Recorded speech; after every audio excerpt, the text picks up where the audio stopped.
If you're just like, I'm just going to order all my meals. And like lots of people order 3 times a day. It's like uber expensive. You're usually not getting the best quality food. It's like too much power almost at your fingertips, because that's why I just eat the same breakfast. Like there's moments where you wake up, you're starving, you feel weak, have all this bacon and crazy massive pancakes and all this stuff, right? And then you start doing that enough and it becomes a habit, so you can build bad habits, and then you can have the comfort of saying like, I'm not walking that far. I'm only parking in this close spot. And like there's just countless examples of that, right? Where it just you instantly default to comfort as opposed to doing anything hard.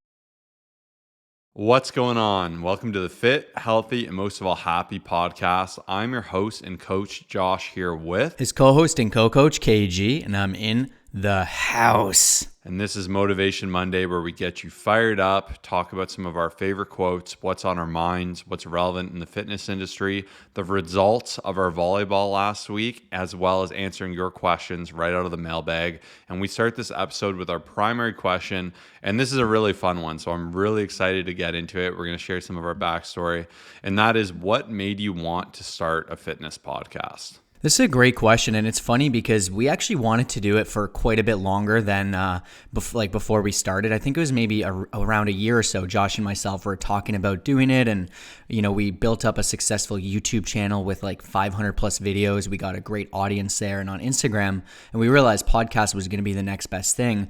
It's funny because when I was talking to someone about it the other day, he's like, "Oh, so you got in early?" Because we started, I think, 6 or 7 years ago, which is crazy. It doesn't feel like that long, but I was like, yeah, we got in early, but we could have gotten even earlier.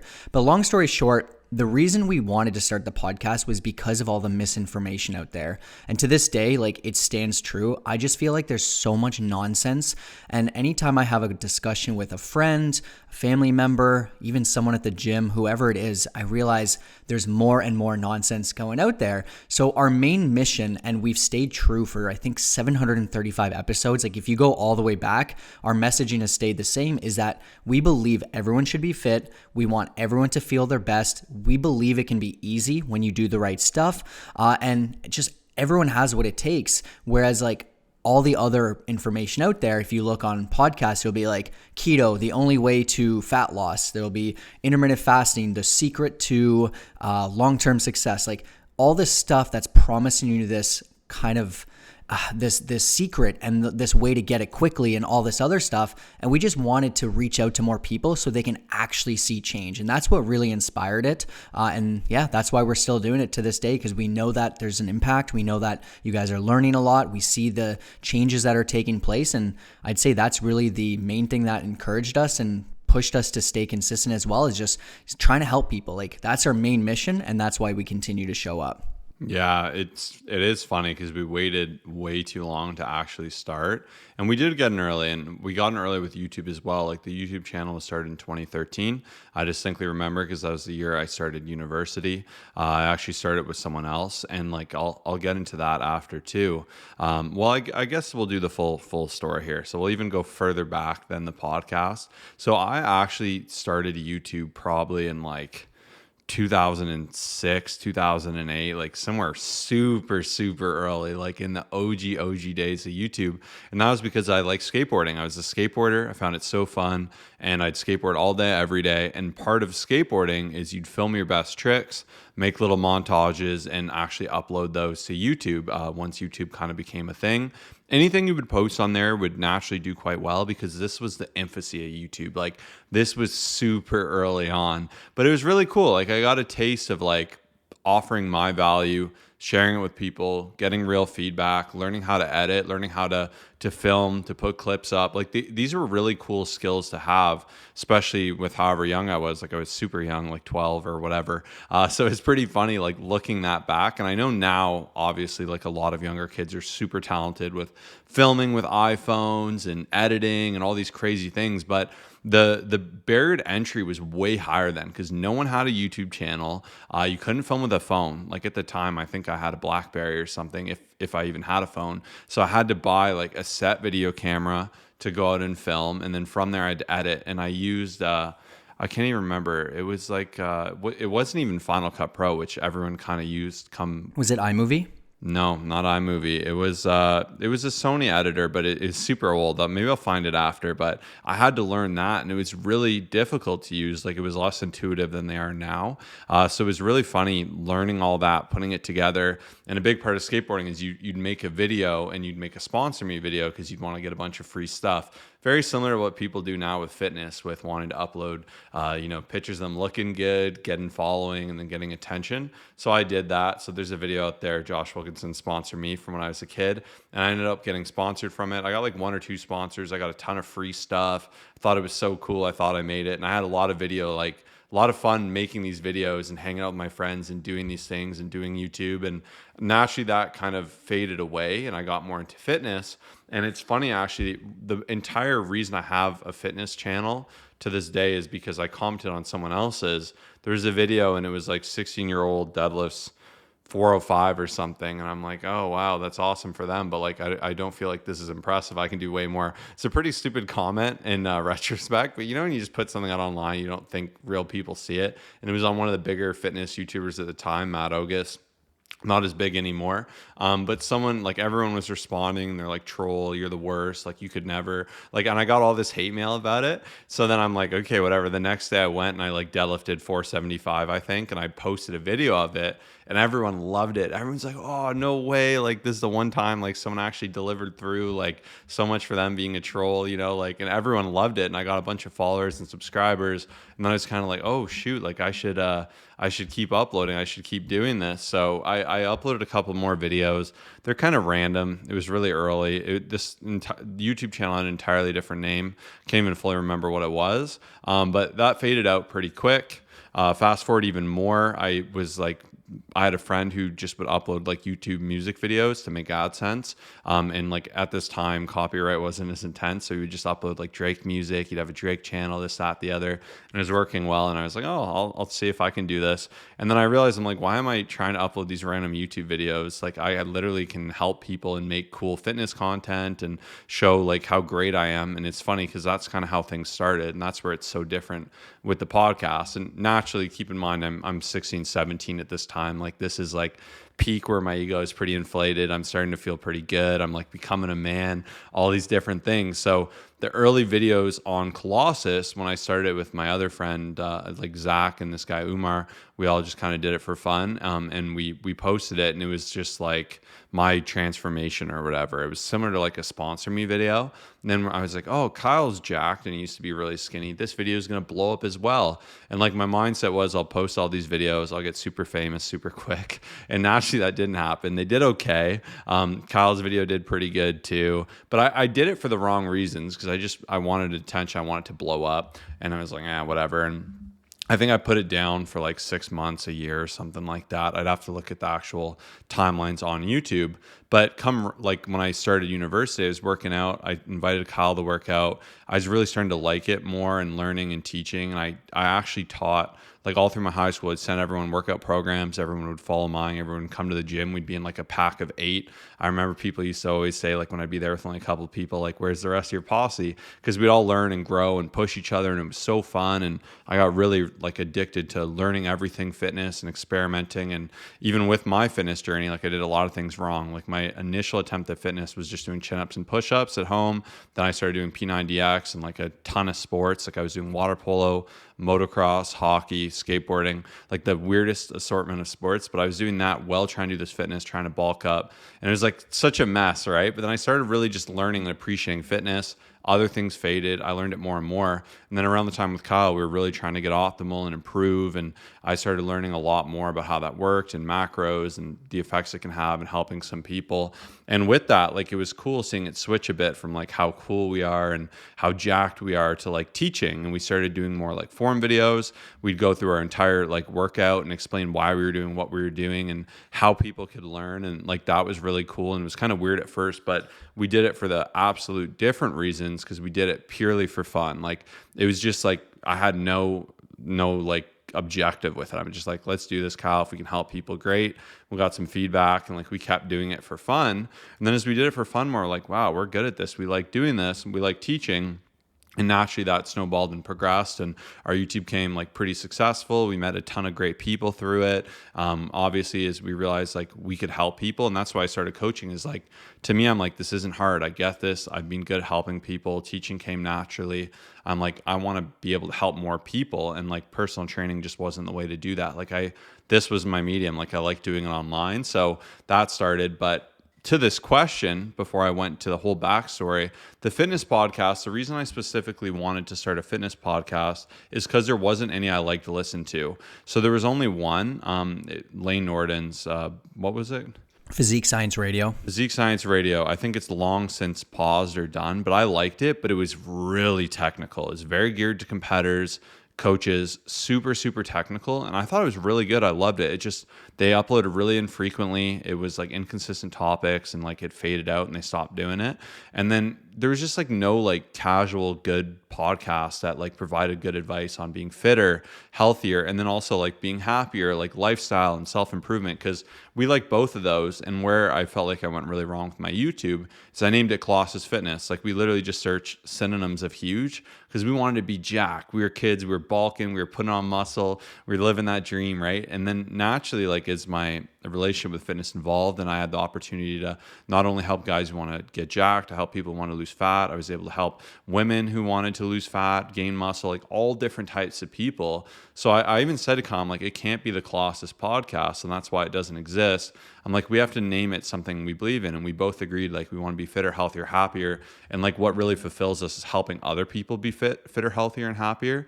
And there's just like most of the podcasts, like they're trying to sell you something. They're like just absolutely plastered with ads. Like there's not good content. They don't evolve. They don't stick to like what's true. And I'm like, we have an opportunity to like do something that isn't out there. And generally, like, that's the best when you feel like there's a hole there and you can fill it. And naturally, our podcast did very well as a result of it. So that's what made me want to start it. And it's been great seeing it grow. I love being able to connect with like different audiences, and like this is definitely more where our heart is now, even as we've really built out our coaching and we've actively transformed 5,000 plus people, which is like so incredible. And it all started like kind of going all the way back from that world. And it's funny to like bring Kyle into that world because he had so many hesitations with editing. His computer sucked, like the growing pains of it. And it was so fun. It was cool seeing him like really learn and study. But that was my ramble. Anything to add? Yeah, what's really cool, and even as we like reflect back on the journeys, there's always so many lessons learned. And that's why I always reflect back on the past 10 to 12 years, right? Even some people, they want to be successful within their own thing. But even like when guys would ask us, they're like, man, like, what am I doing wrong? I'm like, you're just posting about you. Like you're not trying to actually help people. You're just trying to brag. And like, there was a time where we did that for like years, or not years, but like months on end. It'd be like, look at how strong I am. Look at how jacked I am. Like, but then when we really shifted, we were able to help so many more people because like we started to really care. Like, hey, let's like make content to actually help support people. And even like myself, like as Josh was saying, there was a lot of growing pains, like not knowing how to do anything, right? Like just being so new to it. So, lesson learned for just anyone, I'd say, in their journey or whatever they're trying to do, just like try things. Like you're going to enjoy some things, you're not going to enjoy some things, and you never know until you give it that shot. But like looking back, I'm so grateful that we picked up that camera. I'm so grateful we bought the microphone, that we, just like started and made that podcast. And it was funny because one of the biggest hesitations for some of these things is like, how do I do it? But there's just so many resources out there. Like now, even if you search on ChatGPT, I'm looking to start a podcast. How do I do it? Like, it's just so easy. But for us, there was a lot of different things, like trying to figure it out. How do I upload the YouTube video? Even editing, like, there are a lot of resources now, but even back in the day when I would have Final Cut Pro, I'm like, I have no idea what to do here. All right, let me figure it out. So yeah, it's just been a fun journey. And honestly, like I said, what really keeps us going to the point where it's like, we're not stopping no matter what, is just those messages from you guys. So podcasting has been a little bit tougher, like over the years. Now it's getting better because you can leave comments. But I remember for the first little bit, it felt like there wasn't as much like feedback and interaction like a YouTube video. So if I get 1 million views on a YouTube video, there'll be 1,000 plus comments of like, hey, I love this, and just feedback, right? Different questions, different whatever. Whereas podcasting is always been limited, but a lot of you guys will follow us on Instagram. You'll share how much has changed your life, how much weight you've lost. Like, it's so amazing to have you on that community. Like, it really feels like our Instagram is just an amazing community of awesome people who we've changed. So keep doing that because it keeps us going, and keep asking questions there. And I thought this was a really, really fun question. Yeah, and that's the beauty of social media. Like, what's even cool is like you're listening to me now talk about fitness, health, happiness. Like, I'm able to help you when I'm not actively like recording this. Like, I recorded this in the past, right, which is my present now, but this will live on and be able to help tons of people. And like just the messages we get about how people have just listened to this podcast and lost 50 pounds, or we've even had people say like it's really helped them with their depression, anxiety, or like suicidal thoughts, or whatever it is. So it's really cool. Like, every little aspect we can help, even if we just give you one cool trick to like make your workout more fun or better. Like, I think that's what it's all about. And to me, that's like the ultimate reward. And like I said, I've always believed like fitness doesn't need to be complicated. I understand there's so much noise and nonsense, and it can really be attractive and pull you away. But that's where we really kept this podcast to like its core of what we believe in, not selling out, not putting ads on it. And we get offered numerous every day. We'd probably be a lot wealthier if we accepted them. But like, we just want this to be great content. We don't want to sell you something we don't believe in. And we've been really proud to be able to continue to do that. And I think we've made an amazing community as a result of it. And we couldn't do it without great listeners like you. So thank you so much for that. So that's our backstory. Obviously, there's more layers to it too. So if there's any follow-up questions, we're always happy to answer those as well. But now we're going to jump into our not our mailbox. We're going to jump into our quote bag, because every week we like to share a quote, because quotes are little snippets of knowledge or wisdom that we can really just make punchy, ponder on them. You can analyze them like an art piece. You know, two people could see them different ways, or you could take something from it at different parts in your life. So what's your quote, Kyle? So my quote this morning, I heard it from Mel Robbins in a motivational video. She said, "No one is coming." And I really like this because it makes me think about how no one's going to like put in the work for you. No one's going to save you. Like, whatever it is that you want to accomplish, whether it's start a business, lose weight, improve relationships, build confidence, you have to be the one that does this. And Mel Robbins is very well spoken. She wrote the 5-second rule. I know she's written a lot of other books, but I really liked this one years ago, which was basically the principle of like, when you know you need to do something, whether it's like jump out of bed, go to the gym, like count down from 5, 4, 3, 2, 1, and then just go do it. And she was just talking a lot about the science behind that and how counting down gets you to want to do something and all that stuff, right? And I just thought this was great because I know a lot of times people are waiting for someone to come in and like maybe just like just a certain moment where it's like, all right, this is my sign to go do this, or help from other people. And in reality, when you kind of take that out of the equation and think, hey, if I want to see change, or if I want to do something, like, I have to be the one to initiate. I have to be the one to take action. I have to be the one to take risk. It really paints a different perspective. So no one is coming, and that's my quote, a bit of a different one, but hopefully it helps you in some way or another. Yeah, now we'll jump into my quote, and that is, the most important investment you can make is in your future self. And I think even going through the story of what we did, like, every step of the journey, I made uncomfortable investments. When I was a skateboarder, skateboards are expensive and they break a lot. And same with wheels and bindings. And like it got expensive to make them, let alone buying a camera, right? Getting a computer, getting the editing software. I remember that software was like super expensive, like to even have. And it was really difficult to kind of navigate and find. And all these things are uncomfortable, right? And you want to think, it's too hard. It's not even worth it.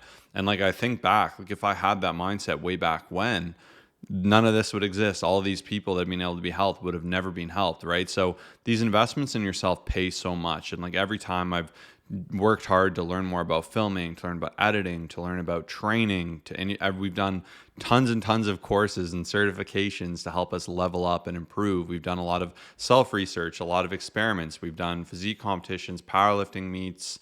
We did a Spartan race. We've done all these different things. Like we've done literally anything and everything we can.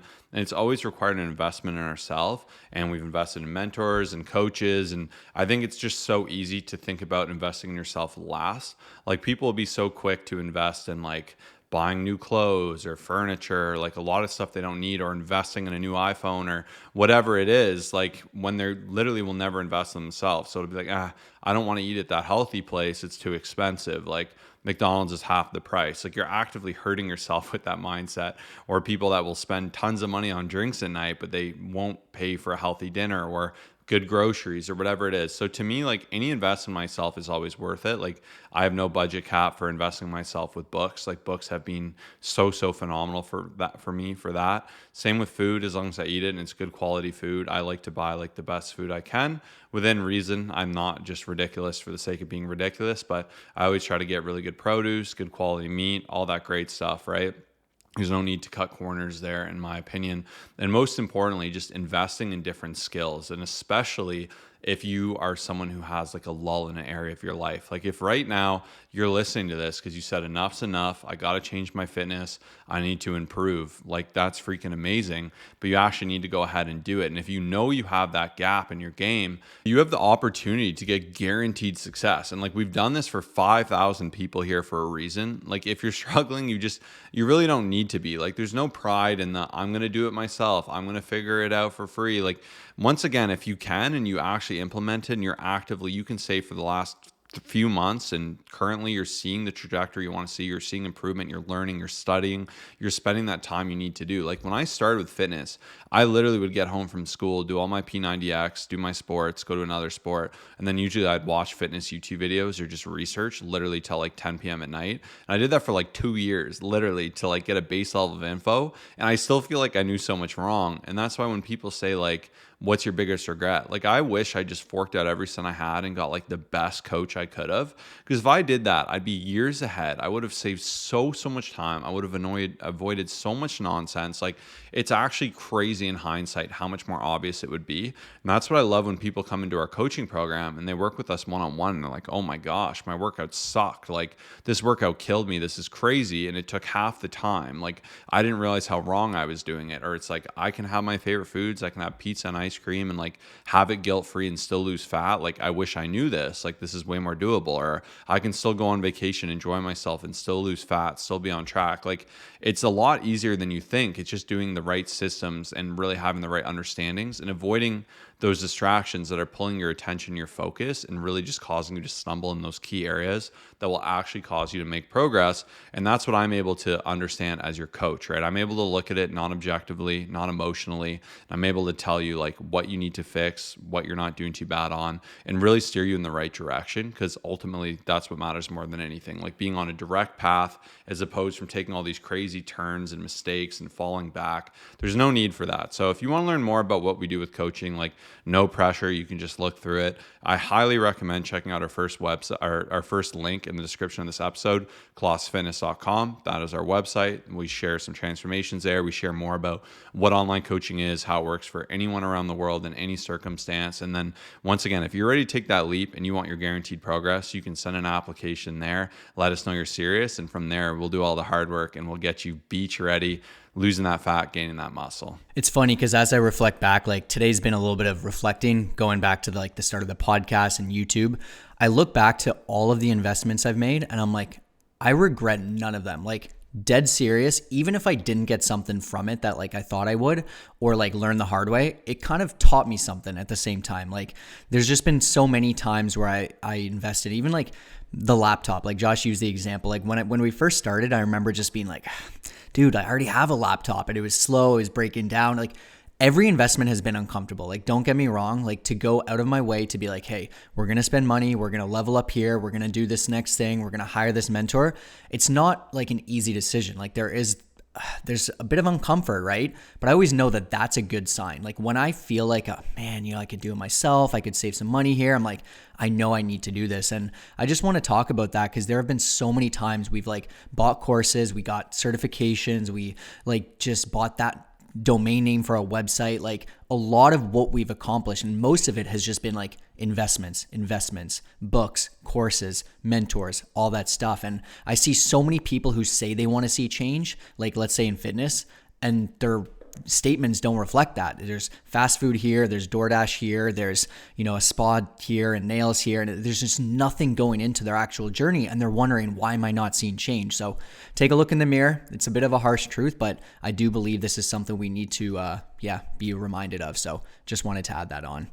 And on that note, one thing that has me intrigued, and it's a bit of a harder discussion, I've just noticed like society has gotten really lazy. And let me expand here. So I've just noticed quite a few different trends lately, and I know it's been going on for a while. It's just these things have kind of like really stood out to me. Basically, even like the more that I will have to take the elevator, just having a baby in a stroller, like it was the other day, and I just noticed how many people are just like too lazy to walk up a set of stairs, like able-bodied, keep in mind. And I'm just like, wow, that is crazy. Like it's not even a big set of stairs. Like it's crazy how many people are coming in this elevator here when they don't need to, right? Even like when we go to the gym, it's funny because I'll see people wait like 5+ minutes just to get the best parking available. And I'm like, we could just walk. Like it's not really that hard. So I guess what I'm trying to get at is like, even with our challenge, we're trying to get 10,000 steps every day. Like that's a requirement. I'm actively trying to find ways to like take that extra step, do the extra hard thing where it's like parking further. Like if I can, obviously taking the stairs most of the time, like doing these extra little things where I can get these bonus steps. Whereas like most people, I'd say like these days, and likely not you because you're listening to a fitness podcast, but even you have to question like, am I taking shortcuts in different ways? Even right before getting this coffee, it was like nobody was inside.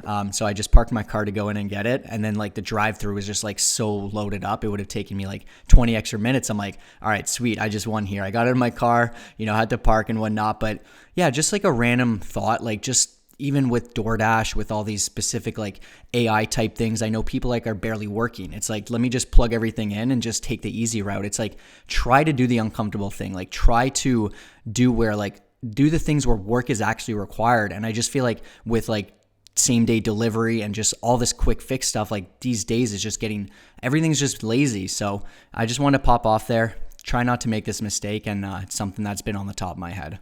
Yeah, I think comfort is the new drug of choice. Like there's just too many easy comforts, and the more you accept them as reality, like it's hard to get away from them, right? Like if you're just like, I'm just going to order all my meals, and like lots of people order 3 times a day. It's like uber expensive. You're usually not getting the best quality food. It's like too much power almost at your fingertips, because that's why I just eat the same breakfast. Like there's moments where you wake up, you're starving, you feel weak, have all this bacon and crazy massive pancakes and all this stuff, right? And then you start doing that enough and it becomes a habit, so you can build bad habits, and then you can have the comfort of saying like, I'm not walking that far. I'm only parking in this close spot. And like there's just countless examples of that, right? Where it just you instantly default to comfort as opposed to doing anything hard. And like it's one of those things where when you get used to doing hard things, overcoming them, succeeding through them, it's a great feeling because it shows you're capable of it. And I think when you lose that edge, like it really just kind of numbs you. So I think reframing and saying like, how can I actually have some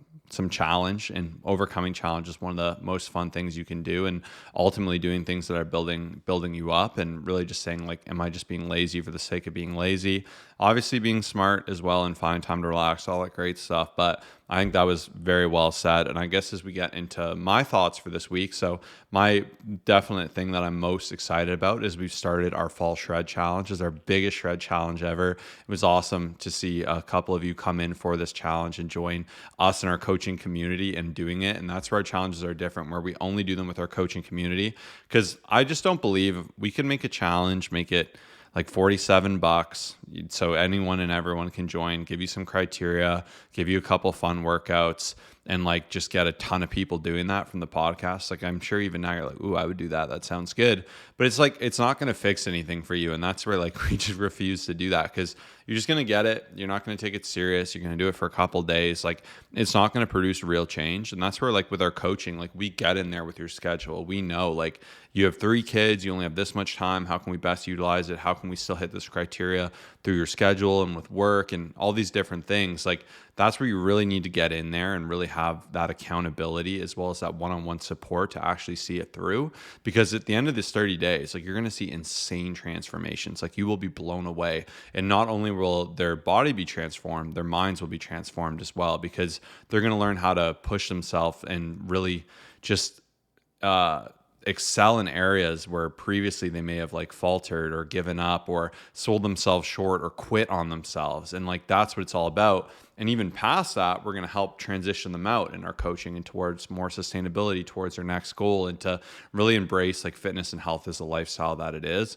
So that's where I'm so fired up. This is a ton of fun. I get really motivated doing this alongside our amazing community and with our coaches. So yeah, that's what's firing me up this week. Yeah, I even just set my background recently to all the criteria that we have, and we're a couple days in, but it feels so great. And I always say this, but like having something to work towards. And what's even cool is it's not just me, like it's Josh, it's all of our coaches, and it's our entire community. So I'm like, man, this feels so great, like having an amazing group of people who are also doing the same thing. So yeah, it's been really fun. And I guess on that note, also last week we said we would mention our volleyball outcome, and we came third place out of, I believe it was 57 teams. We were gunning for that first place, and unfortunately we just missed the finals. I think we lost the last game 30-28, I believe. It was really tight, and honestly I think we should have won it, but at the same time it's the first time we haven't come first or second in quite a while in our volleyball league. So yeah, it was pretty competitive. It was a good game. Honestly, I look back on it, I'm like, there was a few small mistakes, but at the same time, I do believe we all tried our absolute best, and it was a great season. So we ended it in second place in the season, not including playoffs. So some hard fought games. Great Tuesday night. Like I felt lost yesterday just not having beach volleyball to look forward to. But yeah, that's kind of how volleyball ended up going. Yeah, we didn't want to talk about it because we both hate losing, but we said we would. And hey, life isn't all like all of your successes, right? You're gonna have failures. You're gonna have things that don't go your way, even when you've put in that work, you've done everything right. Like that is the beauty of the challenge of life, right? And what's great is we have the opportunity to do better next year and to improve, and that's what it's all about, right? That's where it's a ton of fun. And I guess as we get into like what makes us happy this week, so next week I'll be away, so I'm really excited. And what makes me happy is that we have such an amazing team here. So it started as me and Kyle, and now we have a great team. We have Mary Kate behind the scenes, always helping us with everything, and then we have our coaching team with Krista, Jason, Armando, all incredible people, all amazingly talented, all with unique skills and just amazing talents, as I had mentioned, for coaching, for fitness, amazing history. We all have our different strengths. So I'm just really proud, like some of the areas where I'm not as talented, I have so many amazing people around me to like help me out and help me continue to improve. And what's awesome is next Monday, Kyle is going to be doing a podcast with Coach Armando. So it's going to be a special edition podcast, Kyle and Coach Armando. So make sure you tune into that because it is going to be killer. It's going to be a lot of fun. I definitely will be tuning in. Like I'm pretty excited because I can't say I listen to my own podcast, minus when we record it, because it's always weird like hearing your own voice. But this will be a podcast, so I'm going to be really pumped to like turn on and enjoy. Yeah, and even with that, I also have a few guest interviews planned. These are going to be successful clients, which we just want to share their story. Like on that note, like we feel like you can always learn something from someone's transformation. Like that's what's so cool about this entire journey. And I think some people struggle is like they're kind of closed-minded. So I'm going to be doing 2 guest interviews over the next few weeks of clients who have crushed it, one that's lost over 100 pounds and has continued to do so. So lots of great stuff, and make sure to check out our Instagram. We'll be sharing more on that as well. And even on that note, Ellie. So we're shouting out Ellie today. She has successfully transformed her body. She is a busy mother and has a lot on her plate. And she could find every excuse in the book and just not prioritize herself. But she's consistently been investing in herself. And what's really cool is her entire body composition has changed. Like when you see and look at her photos, she started and she was unhappy with how she looked, how she felt. Every part of her fitness journey could have improved, and it has drastically just from working with Coach Armando, which is awesome. She's lost fat, she's built up her glute muscle, and just is feeling so confident and energetic, and every part of her life has improved, even just having a young one as well that she has to take care of. So we're so proud of this transformation. Once again, a lot of people think that they can't replace fat with lean muscle, but when you go through the right phasing and you have the right accountability and the right game plan, it really, really does make a big difference. So we're super proud of her today. Yeah, huge shout out to Ellie. That's what it's all about. And like we said, we'd love for you to be our next success story. So check out that first link to learn more about what it is we do and hopefully apply and see the change that you deserve to see. But now we're going to jump back into the mailbag with our next question. And that is, how can I enjoy my life without blowing my progress every time? How do you do it? And I just thought pretty intensely about this one for like the last 5 minutes because I saw it and it really was on my mind. And I'd say there's two two big things. So one is like planning and being prepared, and the second is removing your all or nothing mentality. So I think a great example of this is yesterday I asked Kyle and my other friend Jeremy for help taking down my shed. So demo is like, actually it can be pretty tiring, right? You're like swinging sledgehammers, lifting stuff, and it wasn't too bad because we're all beasts. We did it pretty quick, which was really awesome. But then there was this tree that I had to dig out this stump for the new shed, and it like killed us. It was so tiring. So we ended up doing that. I guess they came at 9:30 till about 12:30, maybe 1. So it's like 3.5 hours of like pretty intense work in the sun. Any which way, from our powerlifting meet a while ago, Kyle actually owed us a dinner. I guess I probably should have got dinner because they helped me, but he owed us a dinner, so we had to stick with that. And we were going to this place, Mongolian Grill. And what's cool about this place is a buffet place. It's freaking awesome. I love it because typically when you think buffet, you're like, whoa, aren't you doing a challenge? Why are you at a buffet place? But you'll notice this is where we're a little different. This buffet place, like I wouldn't be going to like a Denny's buffet or something like that now. Like it'd be a pretty dangerous situation. It'd be very hard for me to hit my calories. You could navigate it, but it just probably wouldn't make sense. But this Mongolian place is cool because there's a ton of meats out there. They're all raw, uncooked meats. It's all like very sanitary, don't worry. And they cook it in this big, like circular, massive oven thing grill with swords. Like it's really cool. And then you can add a ton of veggies, you can add noodles, carbs, you can add like different seasonings, and then you can eat them on tortillas and stuff. So you can get a ton of protein. Like I hit 300 protein yesterday, which is pretty nutty. You don't need that much protein, but it's a cool capacity to do it. But I was trying to think when it made the most sense to go to this restaurant. I'm like, hey, well, we're going to be so hungry. Like I knew we'd be crazy hungry from doing all this demo, doing all this work. It was a very appropriate time to go. I also like doing those things earlier in the day because I have more calories, and it worked out that I ate a ton of food there. Like I can't remember exactly, maybe like 17 or 1800 calories of my like 2850. So I ate a very large sum of my calories. And while I was there, it's easy to say, oh, I'm at a buffet, whatever. Like, let's get some dessert. Let's, like, even the tortillas, I love them. They're 100 calories each. I cut myself at 3. I didn't add any carb options to any of my bowls so I could have more meat and veggies until, like, my very last bowl. There's a sausage there that's really good, but I got the sausage on my 4th bowl. I know it's pretty crazy, but the first 2 were chicken, then beef, then sausage. So I had a game plan, essentially, right? And I made it fit. And in that moment, at the end of that moment, I can eat so much food. I swear I could eat like 8,000 calories every day if I wanted to. I wanted to have more, and I said, you know what? I really enjoyed this. I still had a massive day of eating. This fit my calories. It was good. I cut myself off. So you can see how I removed that all or nothing. I was still able to go to a buffet. I made a couple tiny compromises, but I still felt absolutely fantastic. I wasn't lethargic after. I planned it in the time of the day. And even with that, I knew I was going to go out like for a date night with my wife. And I'm like, okay, well, I'm not going to have a ton of calories. So I think I had 600 calories. And then I ended up being like, you know what? I'm going to go get pho, which is just like beef, noodles, some oil in there, and then a couple veggies. So like it fit in quite nice. And I was able to hit my macros exactly perfect while going to a buffet and going to dinner, which was pretty freaking cool. But you'll see how like that day could run away from you so fast because you're like, oh, I'm eating so much at this buffet and I had desserts and I got all I wanted and I ate till I was stuffed. And then on this night, I got another dessert and like all these crazy things. So being consistent is just being strong in those moments where you'd be weak, having some kind of a plan. And if you mess up too, learning from that plan and going forward from there.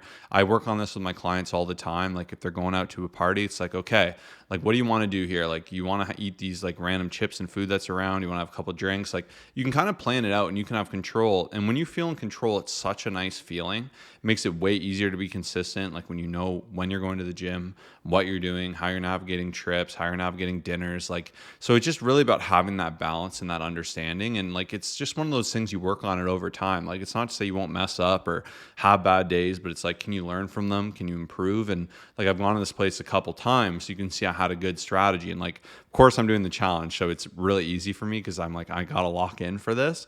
But in general, like, just doing this consistently now over like 13 plus years, that's how I've continued to succeed. Honestly, and like on that note, I actually genuinely love tracking calories, and it's because of the awareness and the accountability that comes from this. So as you saw, like Josh was able to navigate that, and it feels so comforting knowing, you know what, I enjoy this, but I'm still on track. Whereas like, I think most people when they're kind of like, unsure about it, you may feel like you're just having to start over again and you're just like, oh, well, I already messed up. And like when you actually see the data, it can really, really actually help you out. But I see a lot of times people make the mistake of like, obviously, like if they do feel like they messed up, just like allowing that to compound. Even like, let's just say on a Friday you happen to have some sort of event where it's like it didn't go perfect. Like the amount of people that will say, well, I'm not going to track because it wasn't perfect, and then let Saturday and Sunday just be like bad days and write-offs because of it. Like you really have to get rid of that mindset. And like even on that note, one thing that really helps me is I try to get rid of like that inner me where it just is like, I want everything, right? And I think a lot of people get obsessed with that if they're going out to eat or if they go to a party. Like they feel like they need to just like have everything. You need to try everything. You need to have everything. I'm like, I've tried basically everything ever. Like I enjoy a lot of food. I would be able to eat a lot of food, and similar to Josh, like probably not as much as him, but if I wasn't having that accountability and making that higher level decision comfortably around 5,000 calories, a day. But I consistently have to remind myself, I consistently have to check in with my fitness pal, with Josh as a coach, and just be like, no, make the right decision. Like make the decision that's going to be better for you. And I always tell myself, hey, the food will always be there. Like if I am going to go out to dinner, I'm not going to be able to fit in an appetizer, a main, a dessert, drinks, and all this other stuff. I have to be aware of all this. And it's a constant reminder. And especially for people who do struggle with this, like there will always be those temptations. There will always be those times where you just have to keep having that discussion with yourself and just be like, you know what? Make the right choice. Like that food will always be there. And even like donuts, for example, some people will get their hand on, let's just say, what's it called? Krispy Kreme donuts. Like the second that they do and they have 6 of them and it's like, that's 1,200 calories and you still feel hungry. So a lot of it is just making that higher level decision, cutting yourself off and being okay with like enjoying the moment, being okay with going out and still having some good stuff, but like not completely going overboard and treating it like it's your last meal. So once again, I have to catch myself here and there as well. But I think this is a great question and you should be able to go out. You should be able to find ways to navigate. It's just a matter of like just not having that all or nothing mindset. Yeah, and I'm going to kind of carry my answer and my next answer to this into the next question because I think they go hand in hand. And the next question is, what's the secret to staying consistent? I get it takes time and I've gotten to rhythms before, but I always break down and fall back to my old ways. And this question actually goes perfectly because I was going to say like the more you can really eliminate the extremes, the easier it is to stay consistent. Like if you're going to miss one workout in the week and the week really got in front of you, like leave it there. You miss one workout, life goes on, get back to it next week. Sometimes people say, oh, I missed one workout. Like, oh man, I missed Wednesday, may as well not go this weekend. And then they don't go next week. And like, it sounds crazy, but like the self-justification, this is how it goes. Or they'll say, oh, I'm having a buffet today. Like I may as well eat as much as I can here and absolutely just eat till I'm like stuffed beyond belief that I feel disgusting and like horrible. And then at night you're like, oh, I've already overate. I may as well eat more. And then you're like, I've had such a weird day. Like I'm just having a good time. Like I'm going to stay up super late doing something I shouldn't do. And then the next day you're like, oh, I'm so tired. I got to sleep in. And then you miss another workout and then you're like, yesterday was kind of crazy. May as well keep eating today and get back to it tomorrow. Like once again, these are the kind of the cycles people go through, which is crazy. And these extremes are brutal. Like you'll see how I literally went out to dinner and went to a buffet while doing a challenge, while still hitting my calories. Like it doesn't really need to be that hard. Like it's all balanced. And I think when I started my journey, like even I used to bulk, like I was trying to put on a ton of muscle. And I distinctly remember I'd get 5 McChickens for lunch. Like every single day I would eat a ton of almonds, like 1,000 calories almonds, a couple of peanut butter sandwiches, as much as I could for dinner, usually like a ridiculous amount of food. Like it was so extreme. And I got in this, like from this bulk, I bulked from like 160 maybe to like 240, which is crazy. But as I've advanced in my journey, I've really learned like the more you can eliminate extremes, it's just a better way to live. Like having balance, understanding you'll mess up sometimes, but sticking to the core of what you're doing, not needing to do these massive things because that always makes you feel worse. Like if you have a crazy week and you have to miss a workout, you're not going to die. Missing a week of workouts, you're not going to feel very good. It's going to mess up your schedule. Like if you intentionally go over your calories by a little bit, you're not going to die. Life will continue on, right? You just might have to hammer it next week, or you'll find a way to balance it out. But those days where you're going over like 5,000 calories and rolling that into things, like not only do you feel horrible, you lose your progress, you lose your trust in yourself. Like, so just limiting these extremes, and like you learn tips and tricks to do that obviously more intentionally as you go on in your journey, and like actively will help clients with this a lot because we've been through it ourselves and with thousands of individuals. But yeah, really eliminating that extremism is the best thing you can do. Yeah, and I think on that note, additionally, I wanted to say, like, for me and what I've noticed for most people around me is just that the core of like their scheduling and routine and everything is like surrounded around that like health perspective, right? It's about like having the right things around them. It's about making the right choices. And just so like some examples, it gets really tough if you're always questioning, what am I having for breakfast? There's Cheerios here, there's Fruit Loops, there's croissants in my fridge, like, or in my cabinets, like, it gets really tough, like just always having to make those decisions. So I would say the core of like my routine and like what's around me is just been like 90+% like healthy, good stuff, right? I have the same breakfast every day. I go on the same walk most days. Lunch, if Josh and I are going out somewhere, it's always going to be to place A or place B, which is a healthy option. Like, it's not debating, should we go to Filthy Philly's cheesesteak? Like, it's just the most part of like the routine and the habits are surrounded around making the right decisions. So if there is anything up in the air, which there will be some variables, I can still manage and stay on track. And I'd say most people struggle because there's just always different things being chosen. Like, it's just, even when it comes to gym time, it's like, this is my gym time and this is when I go. There'll maybe be one time in a week where I switch it up a little bit, but for the most part, the core of my routine, the core of my schedule, the core of everything I do is just surrounded around like having the right habits, having the right routine, and staying consistent with it as best as possible. So with that, that's all we have for today. Make sure to fill out the first link down below to apply for discounted coaching, guaranteed results, or your money back. There's literally no risk involved. Thank you so much for spending time with us today, and we'll see you in the next episode. Peace out.